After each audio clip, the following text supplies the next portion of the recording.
Luc Leblanc, on vous connaît bien pour votre carrière de coureur professionnel entre 1987 et 1998.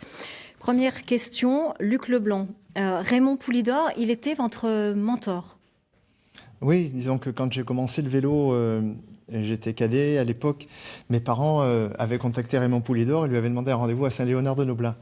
Et on a été donc voir Raymond, c'était une icône, et ça l'est toujours. Et on lui avait posé la question, mes parents lui avaient posé la question, mais qu'est-ce que doit faire Luc pour s'entraîner?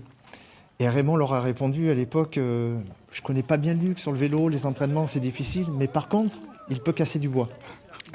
Alors, je suis rentré, puis avec sa main ferme, de terrien, de vrai limousin, il tapait sur la table, il faut qu'il casse du bois. Donc je suis rentré à la maison, et le lendemain, je me suis mis à la tâche. Donc j'avais la masse, le coin, et puis tous les matins, je faisais 3 heures de bois, je cassais le bois à la masse et au coin, et j'en cassais tellement qu'on me demandait, les particuliers me demandaient de venir chez eux casser du bois, les scieries à Saint-Terrier-la-Perche me demandaient de venir casser du bois, et on voyait que moi tous les matins dans la région en train de casser du bois à la masse et au coin.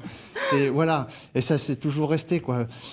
Raymond, pour moi, c'était quelqu'un de bienveillant. À chaque fois que je le voyais sur les courses dernièrement, sur le Tour de France, j'allais le voir tous les matins. Il me prenait toujours avec sa main, mais vraiment de travailleur, sur la joue. Comment tu vas, Luc? Ça va bien? Ça se passe bien? Il avait toujours un œil bienveillant sur moi. Et c'était vraiment un personnage extraordinaire. Et pour moi, il restera toujours une icône. Et puis aussi une légende et aussi un travailleur. Un travailleur. Raymond, c'était pas le genre de personnage à se lever le matin, à ouvrir les volets, de savoir s'il fallait s'entraîner ou pas. Qu'il pleuve, qu'il neige, qu'il vente, on ne voyait que Raymond sur les routes pour s'entraîner. Et ça, c'est ce qui va rester aussi. Un homme populaire, un homme aimant.